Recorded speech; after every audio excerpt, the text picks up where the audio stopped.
Shaosheng अंदर आती है, शिनुआ कैरेज में चढ़ती है।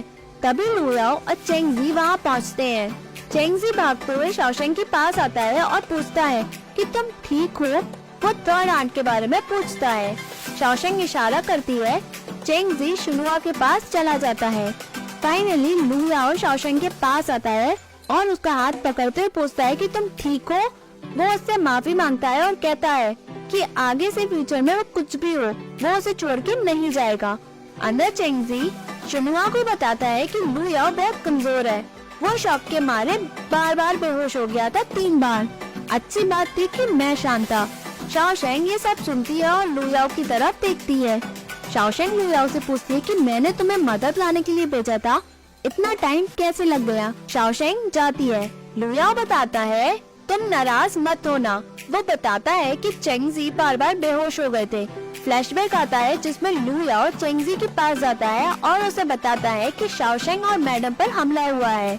चेंगजी कहता है कि तुम भागकर यहाँ आ गए हो, चलो हम उन्हें बचाने चलते हैं। चेंगजी वहाँ जाते ही बेहोश हो जाता है और गिर जाता है। वो सभी अटैक वाली जगह पहुँचते हैं। चेंगजी दोबारा बेहोश हो जाता है देखकर।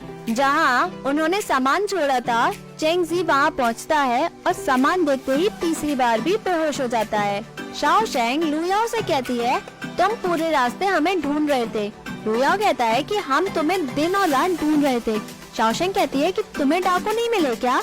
लू याओ कहता है कि डाकू तुम्हारे पीछे थे, इसलिए वो लोग सेफ थे। शाओशेंग को बहुत अजीब लगता है। वो कहती है कि वो सभी हमारे पीछे थे पर तुम लोगों को वो हर्ट भी नहीं कर पाए। भगवान ने बहुत ज्यादा भेदभाव किया है। लू याओ मना करता है और कहता है कि भगवान ने तुम्हें बचाया है। तुम जनरल लिंग से मिली हो, उन्होंने तुम्हारी सेफ्टी के लिए ब्लैक आर्मर्ड गार्ड्स को यहाँ छोड़ा है।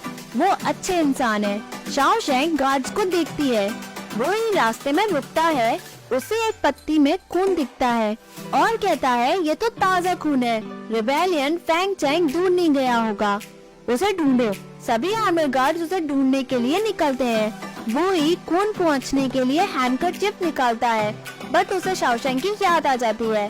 जब उसने उसका हैंकरचीफ यूज किया था, यूफई कहता है कि आप और तेडी को बचाने आए। इतना काफी नहीं था, बल्कि आपने अपने गार्ड्स को उनकी सेफ्टी में भी लगा दिए जब तक वो हुआ काउंटी में ना पहुंच जाए। वो ही कहता है वो हुआ काउंटी के नए मजिस्ट्रेट हैं। अगर रास्ते में उन्हें फैंग चैंग मिल गया तो इसलिए हमें केयरफुल रहना चाहिए। यूफई कहता है बस। वो ही उसकी तरफ देखता है और कहता है क्या। वो ही उसका हाथ मांगता है और उसके कपड़ों से अपना हाथ का खून पोंछता है। वो उसे वहीं रुकने के लिए कहता है और आगे वहीं लीड करेगा। वो ही वहाँ से चला जाता है। यूफई को कुछ समझ नहीं आता। यहाँ ब्लैक आर्मर गार्ड्स हुआ काउंटी में पहुँचते हैं। वो सभी रुकते हैं। तभी क्विकी कहता है कि हमने आपको हुआ काउंटी में सुरक्षित पहुँचा दिया है। वो जाने की बात करता है।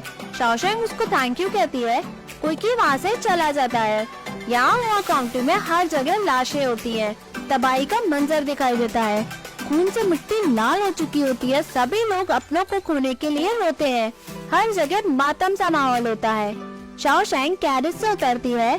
सभी वहाँ का मंजर देखकर दुखी होते हैं। शाओशेंग गुजरती है, वो सभी को देखती है। बच्चे अपनी माँ के लिए रोते हैं, कोई न कोई अपनों को देखकर रोता है और शाओशेंग उन सभी को देखती है और एपिसोड यही एंड होता है। Hey viewers, if you like this video, please like, share and subscribe this channel. Thank you.